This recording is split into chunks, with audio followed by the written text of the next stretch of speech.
আসসালামু আলাইকুম। আমি Mohammad Mosleuddin, Chittagong medical college MBBS fifth year থেকে বলছি। আজকে আমরা আলোচনা করব যে ফার্মাকোলজি অফ কার্ডিওভাস্কুলার ডিজিজ।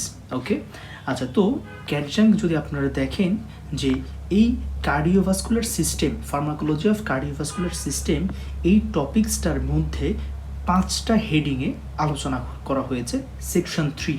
ওকে, কি একটা হলো যে অ্যান্টি হাইপারটেনসিভ ড্রাগস, যেটা আমরা হাইপারটেনশনের জন্য ইউজ করবো যে ড্রাগসগুলো, সেগুলোর ফার্মাকোলজি। এরপরে হচ্ছে অ্যানজাইনা পেক্টোরিস, এর মধ্যে আমাদের হার্ট অ্যাটাকটাও চলে আসে। এরপরে হচ্ছে হার্ট ফেলিওর, এরপরে হচ্ছে কার্ডিয়াক অ্যারিথমিয়া এবং হচ্ছে ডায়ুরেটিক্স এজেন্টস।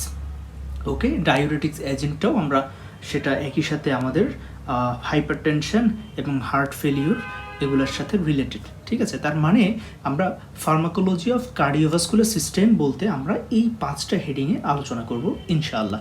তো আজকে আমরা শুরু করতে যাচ্ছি যে অ্যান্টি হাইপারটেনসিভ ড্রাগস, মানে হাইপারটেনশনকে ট্রিট করার জন্যে আমরা কি ধরনের ড্রাগ ইউজ করতে পারি। ওকে, তো চলুন, এটা আলোচনা করা হয়েছে ক্যাডজাং চ্যাপ্টার নাম্বার 11-এ।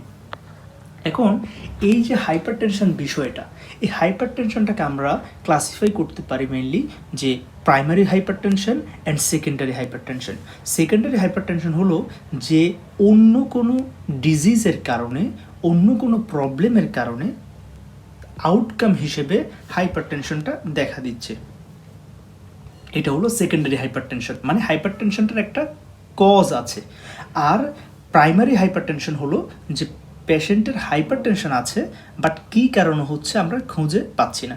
তো আপনারা রিসেন্টলি দেখবেন যে অনেকগুলো স্টাডিজ বের হয়ে গেছে এর মধ্যে, যে সেখানে বলা হচ্ছে যে আসলে এই যে 95% হাইপারটেনশনই হলো প্রাইমারি হাইপারটেনশন। এগুলোর কজ হলো অ্যাকচুয়ালি যে familial cause, that means genetic এখানে ফ্যাক্টরসগুলো রেসপন্সিবল। এবং এই হাইপারটেনশনটা এটা হচ্ছে মাল্টিজেনেটিক, মানে হচ্ছে এখানে একটা জিন রিলেটেড না, অনেকগুলো ক্রোমোজোমের বিভিন্ন জায়গার বিভিন্ন জিন পলিজেনিক, পলিজেনিক একটা ব্যাপারের কারণে এই হাইপারটেনশনটা হয়ে থাকে। তাহলে এখন হাইপারটেনশন আমরা কখন বলবো, আসলে মানে কত এর বেশি ব্লাড প্রেশার হলে আমরা হাইপারটেনশনটা বলতে পারি। এই চারটা আমি ক্যাডজাং থেকে নিয়েছি। তাহলে এখানে বলা হচ্ছে যে যখন ব্লাড প্রেশার 120/80, দ্যাট মিনস হচ্ছে সিস্টোলিক 120 এবং ডায়াস্টোলিক 80, ওকে, এই রেঞ্জ থেকে যদি কম থাকে বা এর মধ্যে থাকে সেটাকে আমরা বলছি নর্মাল। ওকে, এরপর হচ্ছে 120 to 139 সিস্টোলিক ব্লাড প্রেশার এবং ডায়াস্টোলিক হচ্ছে 80 to 89। তো এই কন্ডিশনের মধ্যে থাকলে, এই রেঞ্জের মধ্যে থাকলে আমরা সেটাকে বলছি প্রি হাইপারটেনশন। তো প্রি হাইপারটেনশন পেশেন্ট থেকে আমরা ইউজুয়ালি আমরা এটাকে কি বলে, আমরা মেডিকেশনে সরাসরি চলে যাই না। আমরা প্রথমে চেষ্টা করি তার লাইফস্টাইল এবং তার ডায়েটারি হ্যাবিট চেঞ্জের মাধ্যমে আমরা সেটাকে বেস লাইনে নিয়ে আনতে পারছি কিনা। ওকে, যদি সেটা সম্ভব না হয় বা আরও বেড়ে যায়, দ্যাট মিনস হচ্ছে অ্যাভাব 140 সিস্টোলিক অ্যান্ড ডায়াস্টোলিক অ্যাভাব 90 চলে যায়, তখন আমরা সেটাকে হাইপারটেনশন হিসেবেই আমরা নোটিফাই করব। ওকে, এবং এর পরের স্টেজ 1 হচ্ছে আপনারা দেখতে পাচ্ছেন রেঞ্জ, এবং স্টেজ 2 রেঞ্জ হচ্ছে অ্যাভাব 160/100। ওকে, তো এটা হচ্ছে আসলে ভ্যারি করে। এটা আমেরিকান হার্ট অ্যাসোসিয়েশন একটা রেঞ্জ বলে দিয়েছে, তারপর হচ্ছে লন্ডন আরেকটা দিয়ে থাকে। এটা আমরা যেহেতু আমাদের মেইন বুক ক্যাডজাং কেটে দেওয়া আছে, আমি সে কারণে এটাকে রেফারেন্স হিসেবে নিলাম। ওকে, এখন দেখেন এই যে ব্লাড প্রেশার, তার মানে ব্লাড প্রেশারটার আসলে দুইটা কম্পোনেন্ট। ওকে, একটা হচ্ছে যে সিস্টোলিক ব্লাড প্রেশার আর একটা হচ্ছে ডায়াস্টোলিক ব্লাড প্রেশার। এখন এখানে নর্মালি পেশেন্টদের ক্ষেত্রে আমরা কি পাই, আমরা পাই যে ব্লাড প্রেশার বাড়তি থাকা মানে সিস্টোলিকও বেশি পাই, ডায়াস্টোলিকও বেশি পাই, নর্মালি এটা হয়। আরেকটা হচ্ছে সেটাকে আমরা বলি যে আইসোলেটেড সিস্টোলিক হাইপারটেনশন, মানে তার ডায়াস্টোলিক প্রেশারটা ঠিক আছে বাট সিস্টোলিক ব্লাড প্রেশারটা বেশি। ওকে, এরকম কিছু ব্যাপার স্যাপার থাকে, বাট আমরা বুঝার সহজতা এখন ধরে নিচ্ছি যে ব্লাড প্রেশার বেশি মানে আমার সিস্টোলিক ব্লাড প্রেশারও বেশি, ডায়াস্টোলিক ব্লাড প্রেশারও বেশি। ওকে, এখন দেখেন এই যে সিস্টোলিক ব্লাড প্রেশার দুইটা ফ্যাক্টরের উপর ডিপেন্ড করে, এটা হচ্ছে মোস্ট ইম্পর্টেন্ট।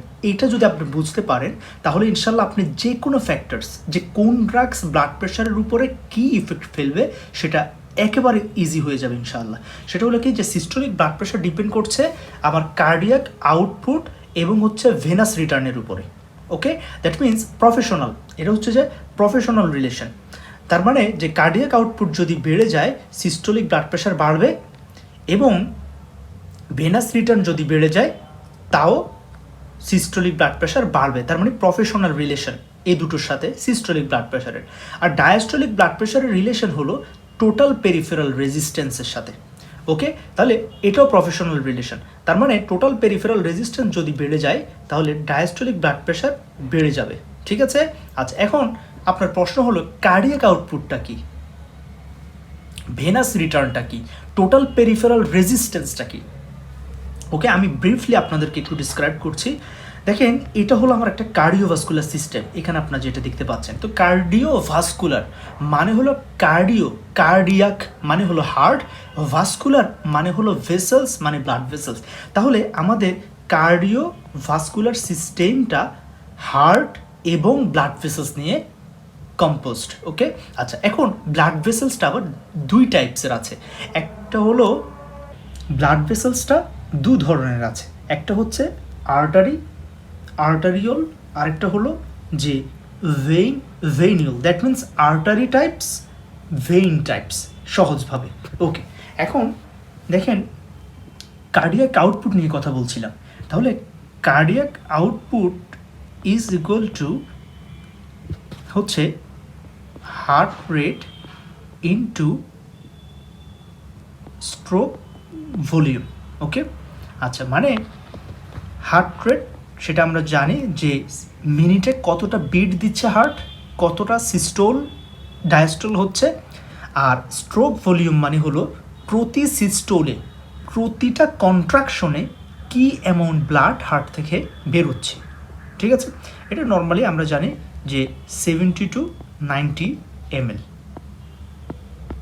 ঠিক আছে, আচ্ছা তাহলে তার মানে কার্ডিয়াক আউটপুটটা আবার কিসের উপর ডিপেন্ড করছে, সেটা ডিপেন্ড করছে হার্ট রেটের উপরে। তাহলে হার্ট রেট যদি বেড়ে যায় দ্যাট মিন্স কার্ডিয়াক আউটপুট বেড়ে যাবে। স্ট্রোক ভলিউম যদি বেড়ে যায় কার্ডিয়াক আউটপুট বেড়ে যাবে।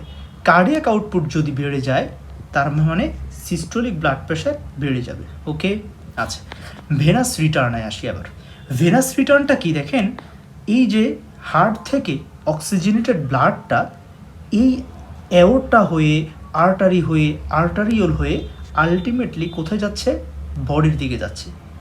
ওকে, আবার আমার বডি থেকে এই অক্সিজেনেটেড ব্লাডটা কার্বক্সিজেনেটেড হয়ে বা ডিঅক্সিজেনেটেড হয়ে সে ভেইনিউল, তারপর হচ্ছে ভেইন, তারপর হচ্ছে ভেনা ক্যাভা হয়ে আবার রাইট অ্যাট্রিয়ামে চলে আসছে। ঠিক আছে, তাহলে এই যে ভেইন দিয়ে ব্লাডটা হার্টে আসছে দ্যাট মিন্স ভেইন থেকে হার্ট এই ডিরেকশনটা, ভেইন থেকে রাইট অ্যাট্রিয়ামে আসা, এটাকেই আমরা বলি ভেনাস রিটার্ন। তাহলে ভেনাস রিটার্ন যদি যত বেশি হয় তার মানে কি, আপনার বডির পেরিফেরি থেকে বেশি বেশি ডিঅক্সিজেনেটেড ব্লাড আপনার রাইট অ্যাট্রিয়ামে আসছে। তো এটা যদি বেশি বেশি আসে দ্যাট মিন্স ভেনাস রিটার্ন যদি বেড়ে যায় তাহলে সিস্টোলিক ব্লাড প্রেশার বাড়বে। এখন আপনারা প্রশ্ন করবেন কীভাবে, মানে সহজ ভাষায় যত বেশি ব্লাড হার্টে আসছে ফ্র্যাঙ্ক স্টার্লিং ল, ফলে কি হবে, আমার হার্টের ফোর্স অফ কন্ট্রাকশন বেড়ে যাবে, ফলে কার্ডিয়াক আউটপুট বেড়ে যাবে, ফলে সিস্টোলিক ব্লাড প্রেশার বেড়ে যাবে। তাহলে আপনি বুঝলেন যে কিভাবে কার্ডিয়াক আউটপুট এবং ভেনাস রিটার্ন বাড়লে সিস্টোলিক ব্লাড প্রেশার বেড়ে যাচ্ছে। সিস্টোলিক ব্লাড প্রেশার মানে হলো during systole the pressure exists in artery. Okay, আচ্ছা এরপর হচ্ছে ডায়াস্টোলিক ব্লাড প্রেশার। এটা একটু বোঝার বিষয়। তাহলে ডায়াস্টোলিক ব্লাড প্রেশারটা আমি কি বললাম, কিসের উপর ডিপেন্ড করছে, যে টোটাল পেরিফেরাল রেজিস্ট্যান্সের উপরে, টোটাল পেরিফেরাল রেজিস্ট্যান্স। এখন টোটাল পেরিফেরাল রেজিস্ট্যান্সটা কি, দেখেন টোটাল পেরিফেরাল রেজিস্ট্যান্স হলো যে এই যে আপনারা খেয়াল করেন যে হার্ট থেকে বের হলো অ্যাওর্টা, তারপরে সেটা আর্টারি, তারপরে আর্টারিওলটা শেষে তৈরি হলো কি ক্যাপিলারি। আচ্ছা এখন এই আর্টারিওলটাকে আমরা বলি রেজিস্ট্যান্স ভেসেলস। আর্টারিওলটা কেন, কারণ এই আর্টারিওলগুলো কন্ট্রাকশন করতে পারে আবার রিল্যাক্সেশন করতে পারে, অন্যান্যগুলোর চাইতে অনেক বেশি কন্ট্রোলড ওয়েতে তারা এই কন্ট্রাকশন রিল্যাক্সেশনটা করতে পারে। ফলে ওভারঅল আমার পুরো সার্কুলেটরি সিস্টেমের প্রেশারটা মানে পেরিফেরাল প্রেশারটা ডিপেন্ডস করছে এই আর্টারিওলের উপরে। ওকে, কারণ এখানে একটা আমাদের প্রি ক্যাপিলারি স্ফিংটার বলে থাকে, মানে আর্টারিওলের মধ্যে। ওকে, আচ্ছা, এই কারণে যেমন আমি আরেকটু সহজভাবে ব্যাখ্যা করি যে মনে করেন এটা হলো একটা এই যে প্রি ক্যাপিলারি স্ফিংটার, এখানে হলো এই যে এটা হলো ক্যাপিলারিগুলো। ওকে, আর এখান থেকে হলো ভেনাস পোর্শনটা বের হলো। ওকে, তাহলে এটা হলো আর্টারিওল, আর এটা হলো ক্যাপিলারি, আর এটা হলো ভেনিউল। এখন এই আর্টারিওলের একটা ক্যাপাসিটি হলো এখানে সে কন্ট্রাকশন হয়ে দেখেন লুমেনটা ন্যারো হয়ে যেতে পারে, ফলে ব্লাডটা সামনের দিকে যেতে পারছে না। দেখেন ব্লাডটা সামনের দিকে যেতে পারছে না কারণ রাস্তাটা ন্যারো হয়ে গেছে, ফলে এখানে তখন সাডেনলি প্রেশারটা রাইজ করবে। আলটিমেটলি এই প্রেশারটা রাইজ করতে করতে সে আলটিমেটলি এখানে রাইজ করবে, অ্যাওর্টাতে প্রেশারটা। ওকে, ট্রান্সমিট হয়ে যাবে পিছনের দিকে বড় ভেসেলসগুলোর মধ্যে। আবার যদি এই আর্টারিওলটা ডাইলেট করে, ভ্যাসো ডাইলেশন হয়, তার মানে দেখেন আবার ওয়াইড হয়ে গেছে, ফলে এখন ব্লাড ফ্লো খুব ইজিলি যেতে পারছে, ফলে এখন প্রেশারটা এখানে কমে গেছে। ফলে এখানে যদি প্রেশারটা কমে যায়, আলটিমেটলি এই প্রেশারটা আর্টারিতে কমবে, অ্যাওর্টাতেও কমবে। ঠিক আছে, তাহলে এটাই হলো পেরিফেরাল রেজিস্ট্যান্স। আর্টারিওলের কন্ট্রাকশন যদি বেড়ে যায়, পেরিফেরাল রেজিস্ট্যান্স বেড়ে যাবে, এবং পেরিফেরাল রেজিস্ট্যান্স যদি বেড়ে যায় তাহলে কি বললাম, ডায়াস্টোলিক ব্লাড প্রেশার বেড়ে যাবে। ওকে, তাহলে আপনার আর্টারিওলগুলো কন্ট্রাক্টেড অবস্থায় বা বেশি বেশি ভ্যাসোকনস্ট্রিকশন হলে ডায়াস্টোলিক ব্লাড প্রেশার বেড়ে যাচ্ছে, অথবা ডায়াস্টোলিক ব্লাড প্রেশার বেড়ে গেছে মানে আপনি বুঝতে পারছেন যে তার পেরিফেরালি যে ওই যে রেজিস্ট্যান্স ভেসেলগুলো ভ্যাসোকনস্ট্রিকশন অবস্থায় আছে। ওকে, তাহলে এটা হলো আমাদের বেসিসটা। আচ্ছা, এখন আমরা আসি ড্রাগসে। দেখেন এই আমাদের ব্লাড প্রেশারের সাথে এই যে আমার বডির ব্লাড প্রেশারটা মেনটেন হচ্ছে 120/80, কাজটা করছে কি, আমার বডিতে তো অনেক অর্গান, অনেক সিস্টেম, কোন কোন অর্গান আমার এই ব্লাড প্রেশারটাকে 120/80-তে রেগুলেট করছে সেটা বুঝতে হবে। এক নম্বরে হচ্ছে আপনার ব্রেইনের মেডুলাতে লোকেটেড ভ্যাসোমোটর সেন্টার, তার মানে ব্রেইন আপনার ব্লাড প্রেশার মেনটেনেন্সে ইনভলভড। এরপরে আপনার হার্ট, এরপরে আপনার ব্লাড ভেসেলস, এরপরে কিডনি। তাহলে দেখেন সহজ ভাষায় যদি আমি বলি, তাহলে আমাদের ব্লাড প্রেশার রেগুলেশনে মোট 4টা organ involved: brain, heart, kidney, আর সিস্টেম বললে nervous system, cardiovascular system, এই দুটো একসাথে, এবং রেনাল সিস্টেম। ব্যাস এতটুকুই। এবং ইনডিরেক্টলি আমরা বলতে পারি অ্যাকচুয়ালি এই যে রেনাল সিস্টেমটা যে ব্লাড প্রেশার মেনটেন করছে, সে অ্যাকচুয়ালি অ্যানজিওটেনসিনের মাধ্যমে করে। আর এই অ্যানজিওটেনসিনটা তৈরি হয় অ্যাকচুয়ালি লিভার থেকে, কি হিসেবে, অ্যানজিওটেনসিনোজেন। তার মানে ইনডিরেক্ট এখানে অবশ্যই লিভারও রিলেটেড। ঠিক আছে, তাহলে এটা ওকে। তার মানে এখন আমরা ড্রাগস দিব কি, কেন, কিভাবে ড্রাগস দিব?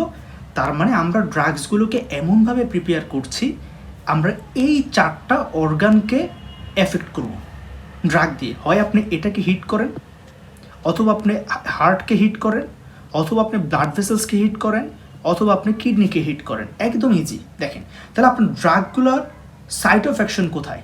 Brain or nervous system, heart or blood vessels, that means cardiovascular system, kidney মানে হচ্ছে রেনাল সিস্টেম।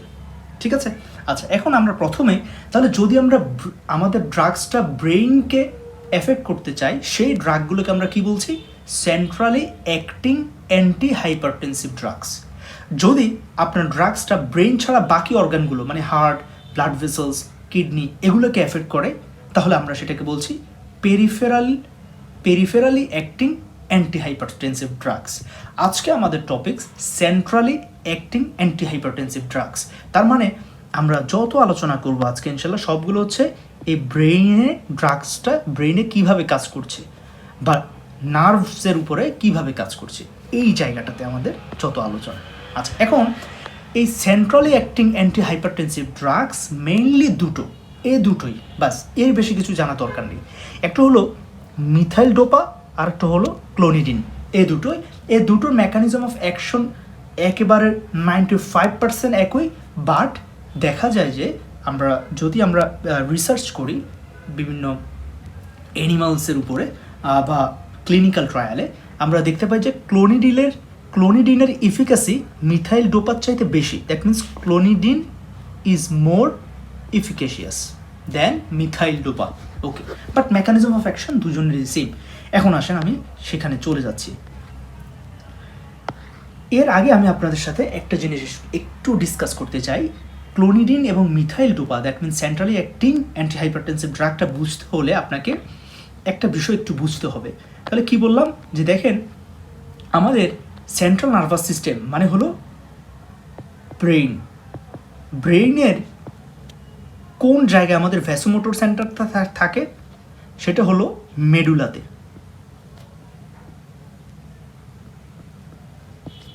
ওকে, আচ্ছা, তাহলে মেডুলাতে কি আসলে ব্রেইনের সেল কি?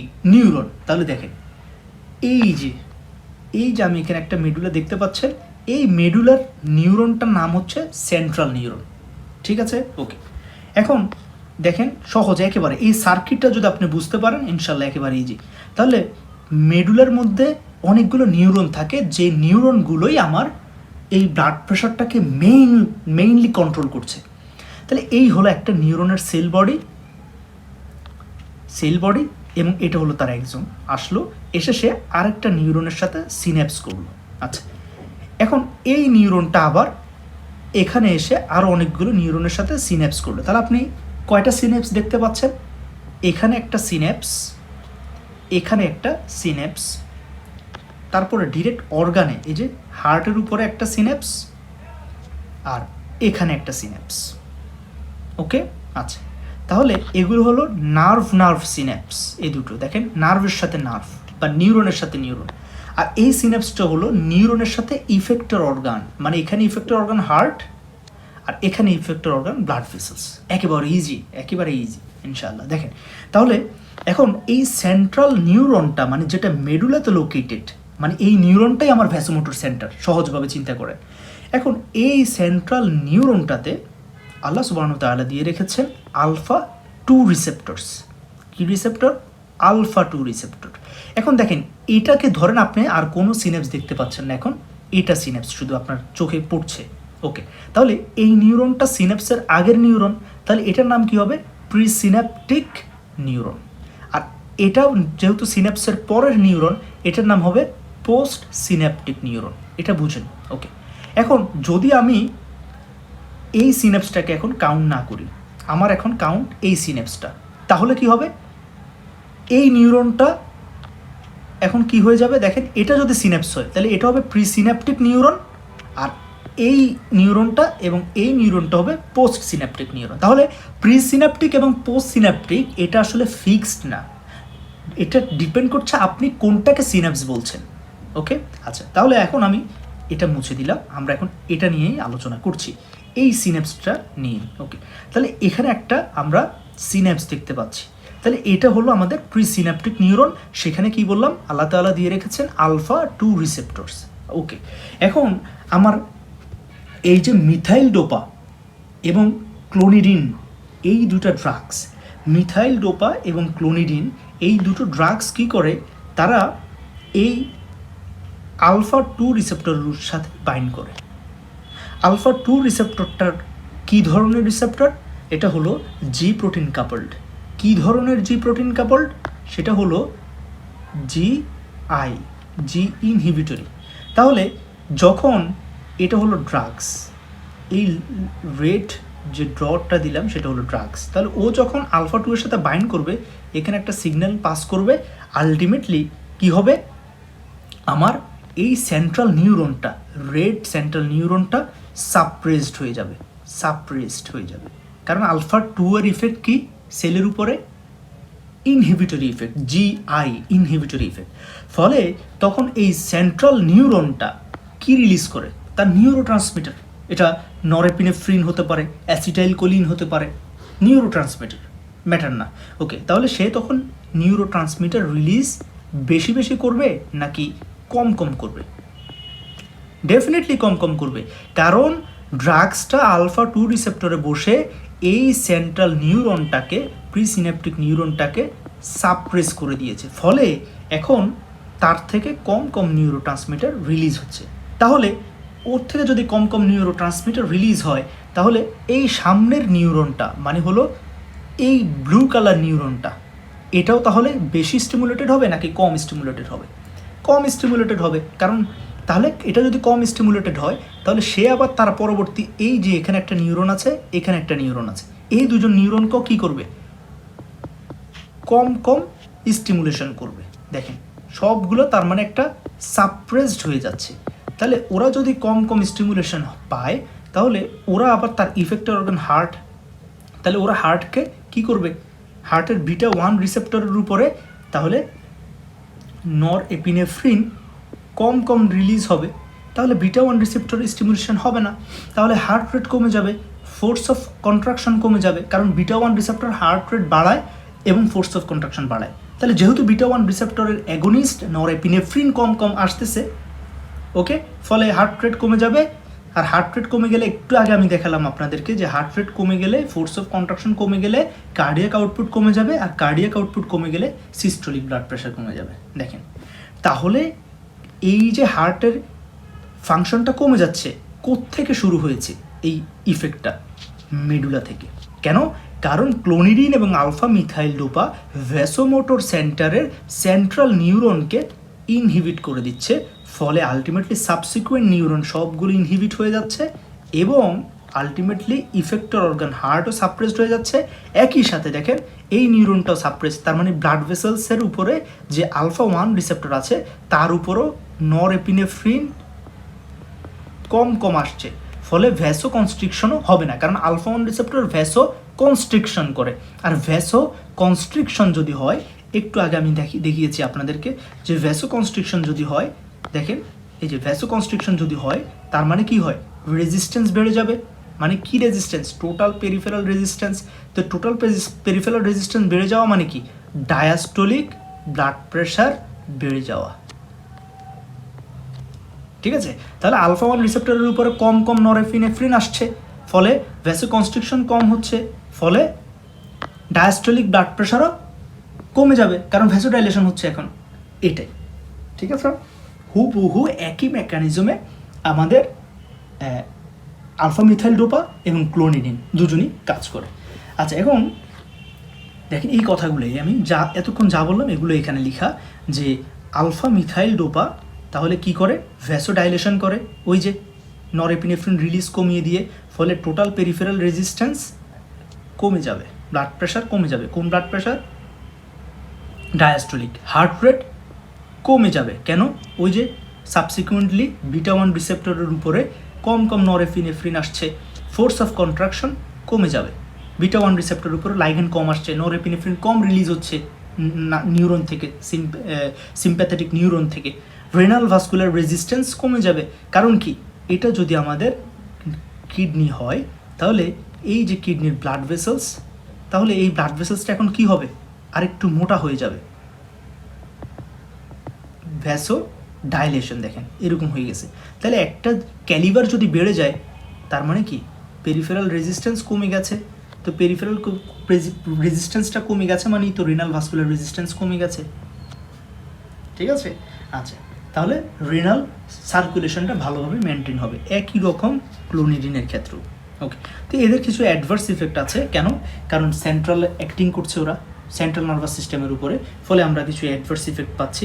Sedation, impaired concentrations, nightmares, mental depressions, vertigo, extrapyramidal signs পাচ্ছি। এবং হচ্ছে এই ক্লোনিডিন, যে আমি বলেছি আপনাদের যে ক্লোনিডিনের অ্যান্টি হাইপারটেনসিভ এফিকাসিটা আলফা মিথাইল ডোপার চাইতে বেশি, ফলে তার অ্যাডভার্স ইফেক্ট হচ্ছে যদি ক্লোনিডিনটা পেশেন্ট লং টাইম খাওয়ার পরে সে অ্যাব্রাপ্ট উইথড্র করে, তাহলে সিভিয়ার হাইপারটেনসিভ ক্রাইসিস হবে। কেন? কারণ এতক্ষণ ক্লোনিডিনটা আমাদের এই যে নিউরনগুলোকে সাপ্রেস করে রাখছিল, যখনই আপনি ক্লোনিডিনটাকে উইথড্র করবেন অ্যাব্রাপ্টলি, তখন নিউরনগুলো সবগুলো ওভার অ্যাক্টিভ হয়ে যাবে, তারা বেশি বেশি নরএপিনেফ্রিন রিলিজ করবে, বেশি বেশি নরএপিনেফ্রিন রিলিজ করবে, ফলে ভ্যাসোকনস্ট্রিকশন বেশি হবে, ডায়াস্টোলিক ব্লাড প্রেশার বেড়ে যাবে, হার্টের উপরে নরএপিনেফ্রিন বেশি রিলিজ হচ্ছে, সিস্টোলিক ব্লাড প্রেশার বেড়ে যাবে। ঠিক আছে, তাহলে এই ছিল ওভারঅল বিষয়টা। আচ্ছা, এখন আরেকটা ড্রাগস, এটা হচ্ছে এখন ইউজ করা হয় না, বইতে লেখা আছে সেজন্য বলছি।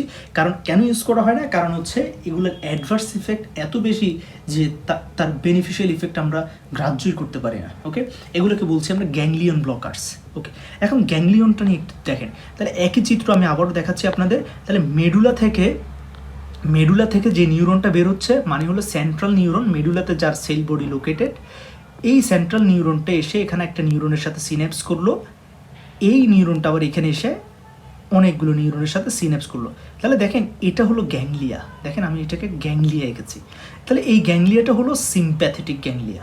তাহলে দেখেন সিম্প্যাথেটিক গ্যাংলিয়ার আগের নিউরনটা এটা হলো প্রিসিনেপটিক নিউরন। তাহলে এটা যেহেতু গ্যাংলিয়া, তাহলে কি বলবো, প্রি গ্যাংলিয়নিক নিউরন, একেবারে ইজি। আর এই গ্যাংলিয়া থেকে যে নিউরনগুলো বের হয়েছে, তাহলে গ্যাংলিয়ার পরবর্তী পোস্ট গ্যাংলিয়নিক নিউরন।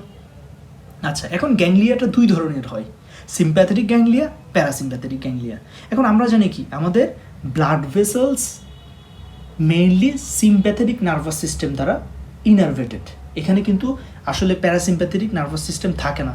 তাহলে আপনারা বলবেন কীভাবে তাহলে প্যারাসিম্প্যাথেটিক স্টিমুলেশন ব্লাড আমাদের ভ্যাসোডাইলেশন করে, ব্লাড প্রেশার কমায়, সেটা আমরা ইনশাল্লাহ অন্য একদিন আলোচনা করব।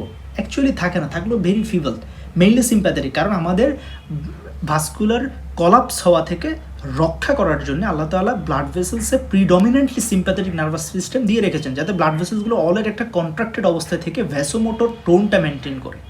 তাহলে দেখেন এটা হলো সিম্প্যাথেটিক গ্যাংলিয়া, এটা হলো প্রি গ্যাংলিয়নিক সিম্প্যাথেটিক নিউরন, আর এগুলো হলো পোস্ট গ্যাংলিয়নিক সিম্প্যাথেটিক নিউরন। আর এই প্রি গ্যাংলিয়নিক সিম্প্যাথেটিক নিউরনকে সিগন্যালিং করছে সেন্ট্রাল নিউরনটা, যেটা আমি রেড কালার দিয়েছি, একেবারে ইজি। ওকে, এখন দেখেন গ্যাংলিয়ন ব্লকারগুলো কি করবে, গ্যাংলিয়ন ব্লকারটা যেটা করে সেটা এই জায়গাটাতে কাজ করে। দেখেন কারণ কি, এটা তো গ্যাংলিয়া না, এটা সিন্যাপস।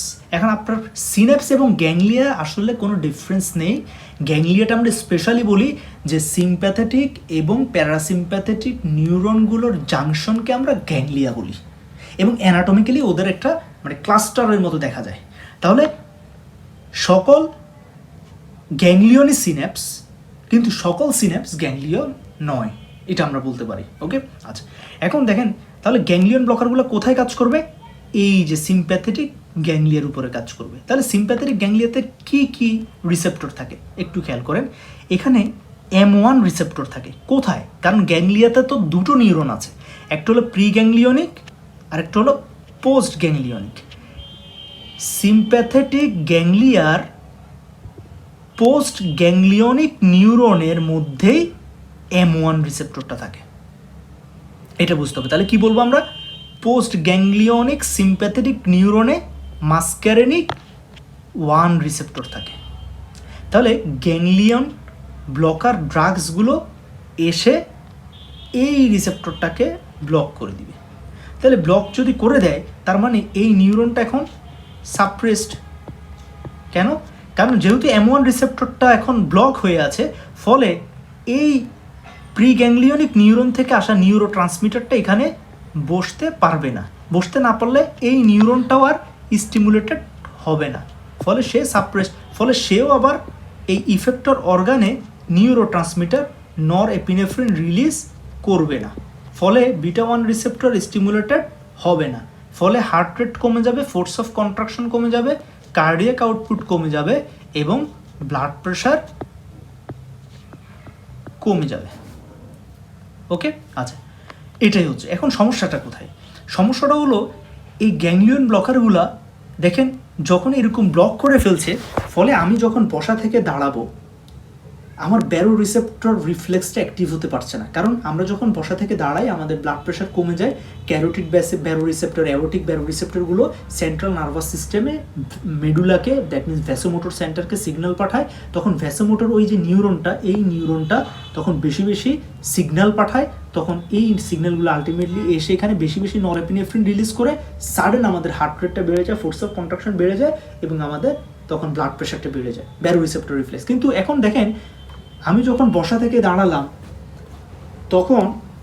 তখন হচ্ছে আমাদের এই মেডুলাটা স্টিমুলেটেড হলো, এবং সে ডিসিশন নিলে আমি সিগন্যালটা পাঠাবো, হার্টকে এখনই খবর দিতে হবে। বাট এই যে যাত্রাপথে এখানে সিগন্যাল নাই, কারণ গ্যাংলিয়ন ব্লক করে রেখেছে ড্রাগসগুলো, ফলে এখান দিয়ে আর সিগন্যালটা ট্রান্সমিট হতে পারছে না, ফলে ভ্যারোরিসেপ্টর রিফ্লেক্সটা অ্যাক্টিভ হচ্ছে না।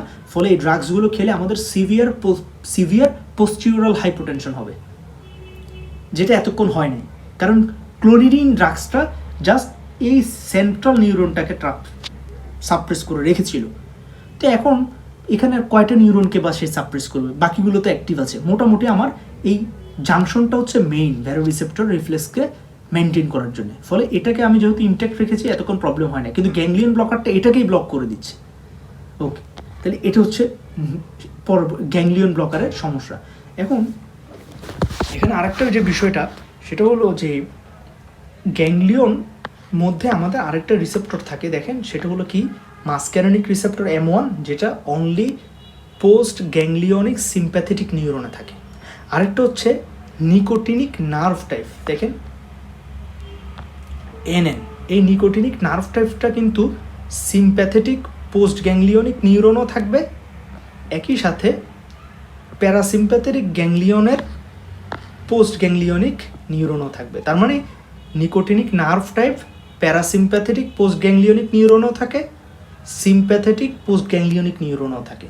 আর মাসক্যারেনিক 1 রিসেপ্টরটা অনলি সিম্প্যাথেটিক পোস্ট গ্যাংলিয়নিক নিউরনে থাকে। এখন গ্যাংলিয়ন ব্লকার ড্রাগগুলো M1 রিসেপ্টরকে ব্লক করে, NN নিকোটিনিক নার্ভ টাইপ রিসেপ্টরকে ব্লক করে। তাহলে আলটিমেটলি দেখেন গ্যাংলিয়ন ব্লকার ড্রাগগুলো কী করছে, প্যারাসিম্প্যাথেটিক নার্ভাস সিস্টেমকেও সাপ্রেস করে দিচ্ছে, কারণ ওই যে সিগন্যাল ট্রান্সমিট করতে দিচ্ছে না এই রিসেপ্টরটাকে ব্লক করে, আবার সিম্প্যাথেটিক নার্ভাস সিস্টেমকেও সাপ্রেস করে দিচ্ছে, কারণ ওটা সিম্প্যাথেটিক গ্যাংলিয়ার M1 রিসেপ্টরকে ব্লক করতেছে। ফলে এই গ্যাংলিয়ন ব্লকার ড্রাগগুলো খেলে আমাদের সিম্প্যাথোপ্লেজিক সিমটম পাবো।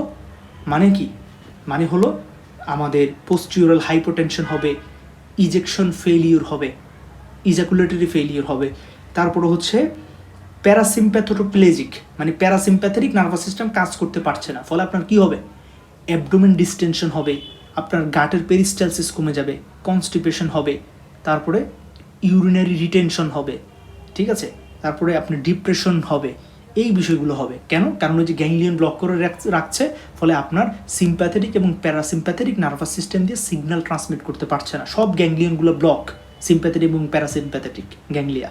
তাহলে এইভাবে আমাদের ড্রাগসগুলো আসলে কাজ করছে।